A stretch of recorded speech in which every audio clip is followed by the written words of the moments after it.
It's been more than 2 years since the best gacha game ever made in the history of all gacha games, Honkai Star Rail, was released to the entire world. That being said, one of the biggest issues players may have is choosing a DPS out of the numerous options we have nowadays. Out of everyone, which of these DPS in Honkai Star Rail are worthy of your time with regards to their performance as well as meta placing? Today, we are going to be taking a trip back memory lane as we look at the top 10 best DPS players should build in the Big 2.5 as we are about to get version 3.5 in a few days.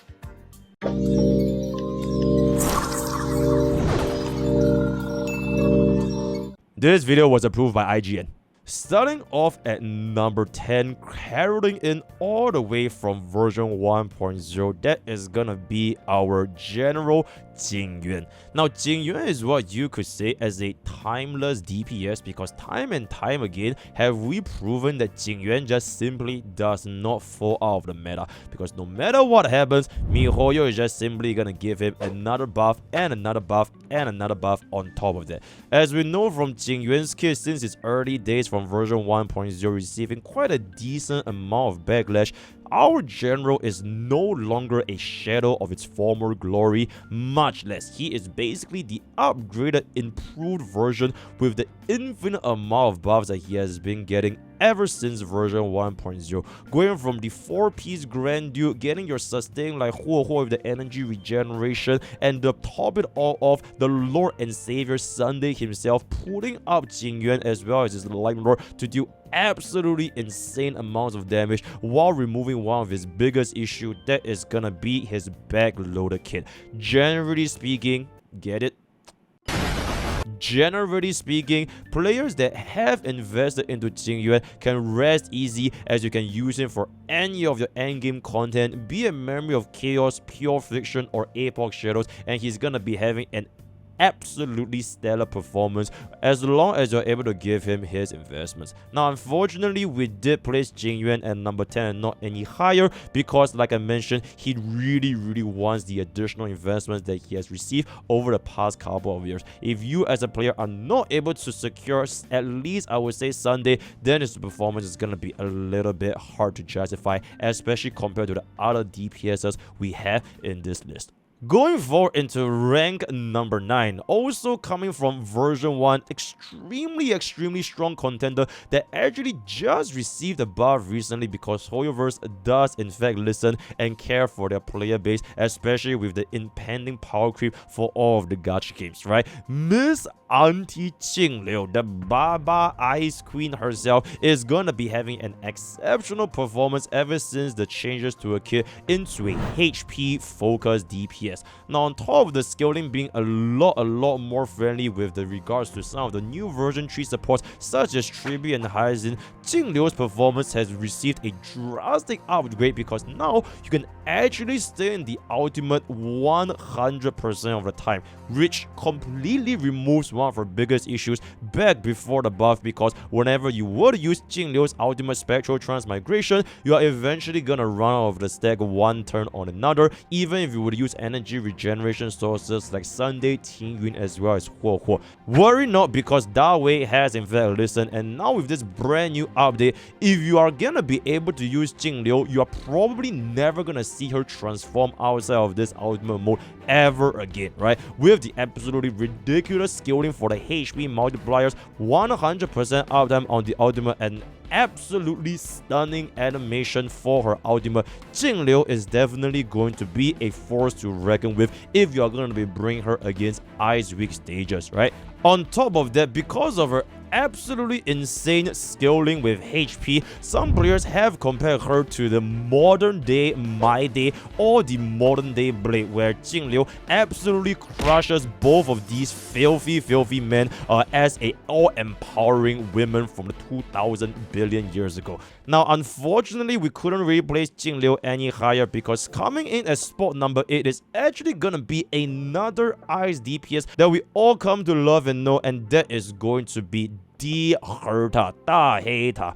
Miss D Herta has came in version 3.0 and enforced, and she is perhaps one of, if not the best DPS unit that you can bring into stages where we have erudition based content, specifically pure fiction, with absolutely ridiculous multipliers, energy regeneration tied to the number of targets hit, especially if you're able to give her a support such as Hyacinth and Tribi, as well as her insane involvement in the story as well as lore for Honkai Star Rail. It is without a question that Herta is gonna be placing extremely high out of all of the competitors within Honkai Star Rail. Jumping into the kit itself, you do really want to consider the signature light cone as one of, if not the best vertical investments for relatively cheap cost, giving her the additional skill point refund which allows her to hit the enhanced skill very frequently. And then speaking of the Herta, which is gonna be coming from version 3, we are gonna be getting words that Saritra is gonna be another support that can give us a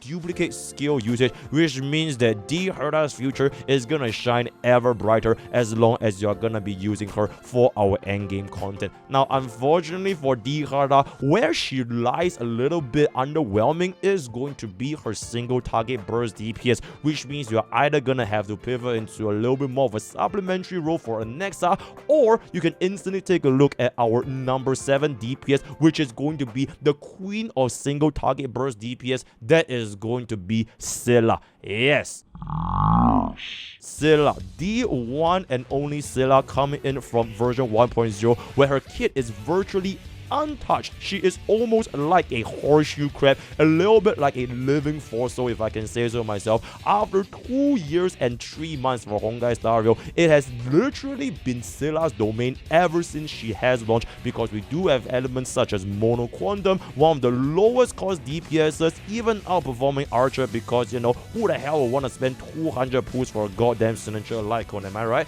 And then jumping to Scylla, the performance is gonna be highly tied to this mechanic called Resurgence, which is one of the game's absolutely most broken fundamental mechanics throughout every single DPS. No other DPS is gonna allow you to get a free turn, and what separates the good and the great Scylla players is making use of Resurgence by stacking on an ultimate and skill. And you can check out further more of these guys for very popular Honkai Star Rail streamers such as MrPokke, where you can actually get a double skill ultimate Resurgence, slap back on with a Sunday, get in the bubbin, and you're literally able to get infinite turns with the blade of butterfly, the illusion of the past, Scylla herself, right? And now, because we do have this Resurgence mechanic for Scylla, her performance is gonna be absolutely insane, even if you're gonna be slamming her into erudition based content like pure fiction, because as long as you can kill the mobs, she's just gonna get infinite turn again and again. It is always Scylla's turn, it is always Scylla's domain, and there's for very good reason why MiHoYo have not buffed her despite being the version 1 DPS after 2 years, right? So maybe in the future, if Scylla is gonna just be as dominant as possible, we probably don't even need to pull for any other quantum DPS ever again, and that's just a testament as to how strong Scylla is going to be. Then jumping into rank 6, and who else can have a higher 6 that is gonna be our mommy Kafka, right? Heralding in from our Honkai Star universe ever since the introduction of MC, where she is literally giving birth to Stellate and Kalos by implanting the Stellaron into our body. Kafka's performance is going to be literally one of, if not the strongest, for every single endgame content, especially for the upcoming version 3.5 update, in which we are gonna be getting high incidents, making the DOT society great again. But what is a DOT society without Kafka? Because Kafka truly is the mommy of all, the mommy of DOT, the god mommy of every single thing that is gonna be tied to this inherent mechanic. You can play DOT without high incidents, although it's gonna be a little bit sus, but you can definitely not play DOT without Kafka, and that is just absolutely how insane our kit is, because we do have a multiple DOT triggers, not just from the skill, but this time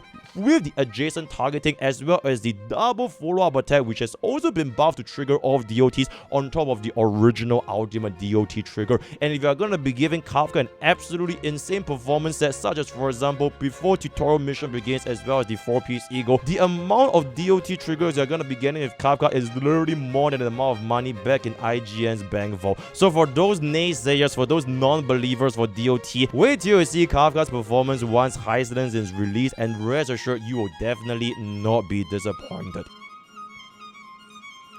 And with that, we are officially going to be entering into our top 5 DPS category. Now, unfortunately, every single one of these DPS in Honkai Star has performed exceptionally well, and it's really hard to separate the differences between rank 4, rank 5, rank 3, 2, as well as 1. But alas, we do have their reasoning for their current placement. And entering into our top 5, first of which that is going to be number 5 at Phynon, the one and only Castellana, savior of Emphoria, savior of the Honkai Impact, absolute cinema, insane animation, literally the best cutscene throughout the entire budget. They literally slammed in $10 billion to make the animation cutscene come to life with one of the best cinematic moments as he literally slices through Nanu's face with his rage as well as rev and everything involved. Phynon's performance in his endgame performance is also gonna be no stranger to absolutely insane, because we do see one of the highest burst damage potentials as long as you're gonna be running him with a sustainless team.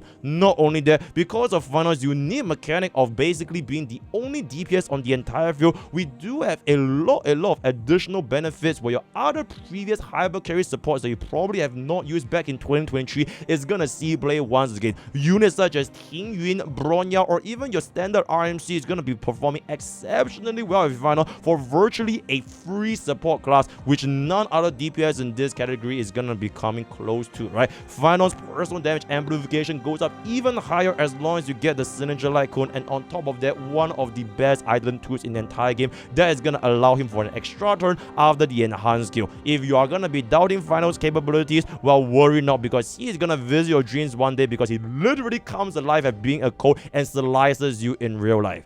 In-game. Now, unfortunately, Phynon is not going to be going into a little bit more of a higher caliber, because as we all know by now, he is not going to be getting the best in-store support, but that is gonna probably change once the redraw enters into version 3.5. So look forward to future adjustments where Phynon might potentially even overtake the top 3, 2, or even rank 1 DPS position within Honkai Star Rail. And jumping into rank 4, and this man needs no introduction, literally one of, if not the strongest men in the entire universe, and that is going to be Tan Heng in Bibitter Lune, specifically E2 Duo, because everyone and their moms that play in Bibitter Lune have themselves an E2 Duo, right? E2 Duo has been lore accurate, going up against Castellana and 10,000 different flame breathers. By harnessing the power of the water as well as Bailu's signature Light Cone, you are able to slam in and go infinite turns bar for bar with one of, if not the highest basic attack multipliers in the entire game. Now, some may say his skill points may be a little bit of a concern, but the moment you slap on support such as Sparkle as well as nowadays Sunday, you're pretty much gonna have a non-issue with his high skill point consumption.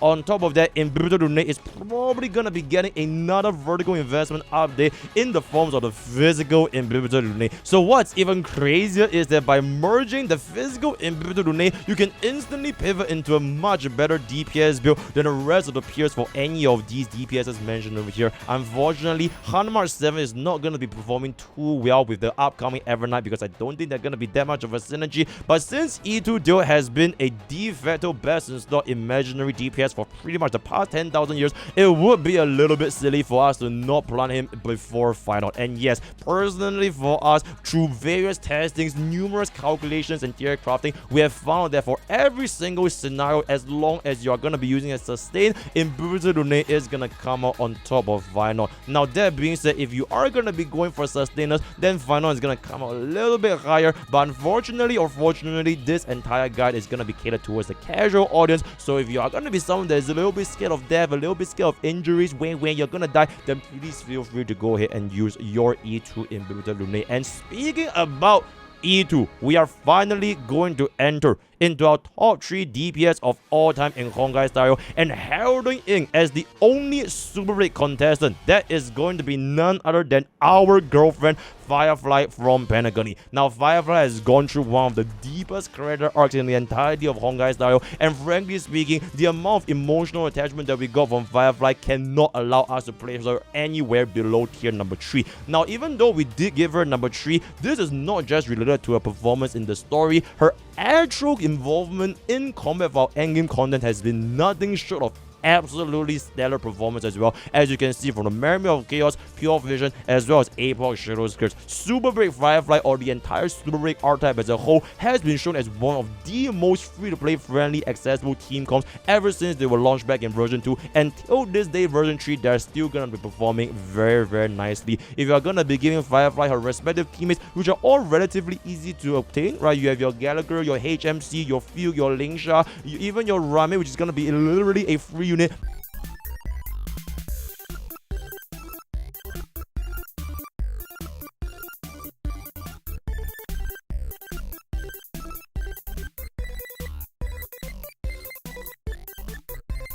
You are going to be seeing one of the easiest to use DPS of every single one they have listed over here. If you're going to be letting AI take the wheel, then Firefly is going to be your best friend, and you will find no other units better than her right here within our top 3 list. And jumping into our rank 2 right before we touch on rank 1, which honestly, the statistics based on our calculation was very, very, very close. It is going to be none other than our general, the better general anyways, Miss Fei Xiao, my favorite, or rather the crowd's favorite unit DPS out of every single DPS we have come up on the list, right? Fei Xiao's performance needs no introduction. Her ultimate is one of the most diabolical ultimates we have seen in the entire game, where she literally takes off her clothes, flex her aura as she arises, pummels down the enemy, just like how she beats me up in game when she comes back home from a night out with her friends, right? So Fei Xiao's damage potential, ones are going to be stepping off the best in stock teams, such as, for example, your absolutely the highest performing support that is gonna be Bubbin, as well as a couple of her friends such as Aventurine, Cypher, Topaz, March 7. You can be rest assured that Fei Xiao is never gonna let you down, because her damage potential is so goddamn high. Even though she is a single target DPS, you are pretty much gonna clear every single endgame content as long as you're gonna be using Fei Xiao. Her damage is just that crazy. Also, she is a gym mommy.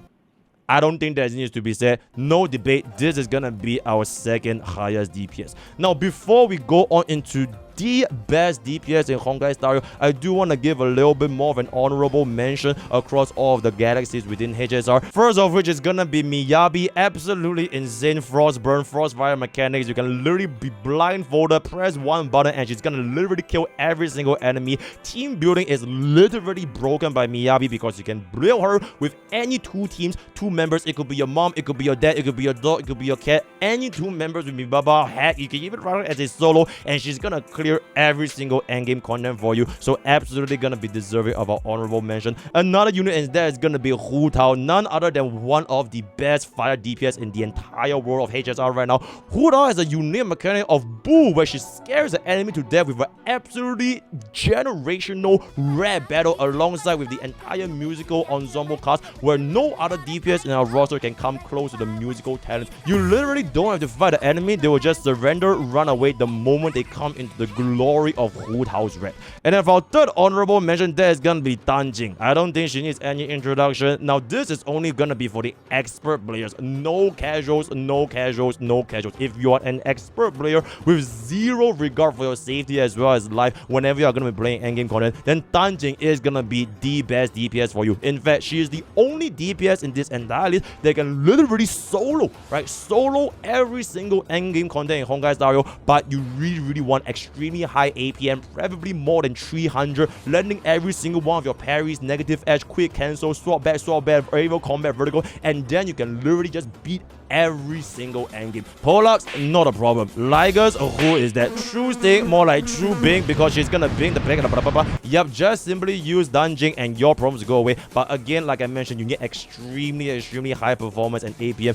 to bring out the true potential. And one last honorable mention, that is gonna be Hecarim. Behold the mud of Shadow. Because of his absolutely insane built-in 300 speed, you can literally jump in between lanes from here to there in an instant. In fact, he is the only DPS in HSR right now that he can teleport from Team 1 into Team 2 within 5 seconds. As long as you activate Ghost and get his level 6 ultimate, he will basically just allow you to have a 5-man DPS team comp even without using a Mimo Sprite Remembrance DPS. So Hagrim from the jungle is gonna be the last honorable mention. And with that, we are gonna come down into our best DPS in Honkai Star Rail. Drum rolls, please, editors. Casterus. I don't think this is gonna be too much of a surprise to anyone, especially if you've been playing this game long enough. Casterus is in fact the only DPS in HSR that comes with a built-in global passive. Need I say anymore? Need I say anymore, chat? With a global passive, you are virtually gonna be losing Bunny by not pulling up a Casterus, because your entire team, even if she's not going to be there with you, gets this access to a free battle revive, which literally breaks the game for you. Your morality, your hypocrisy, everything. Just go ahead and move for Casterus, because she is literally the strongest DPS HSR I've ever seen. Aside from a global passive, she is also performing exceptionally well with the likes of Triby and Hyacinth. Taking a look at our most reputable source, Prywin over here, she is literally triple tier 0 ever since Hyacinth has launched. So if you do need a single best DPS in the entire game, not just in performance, not just in lore, but just for the global passive, then look no further than Casterus. With that, we are gonna be coming to the end of our content today. Let us know what you guys think of our top 10 DPS list in Honkai Star, which frankly speaking shouldn't be too big of a surprise to anyone, especially if you're not a casual. If you're a meta player that has been playing since day one, you would say this list is one of the most objectively accurate lists that has ever been created on the planet of the earth, right? So with that, we've come to the end of today's content. Word of the day is going to be global. Join Twitch, join YouTube, join Discord, join Twitter. Follow us for more editors, slap on some IGN introduction. All the best for gacha pools, and I'll see you guys next time. Take care. This video was approved by IGN.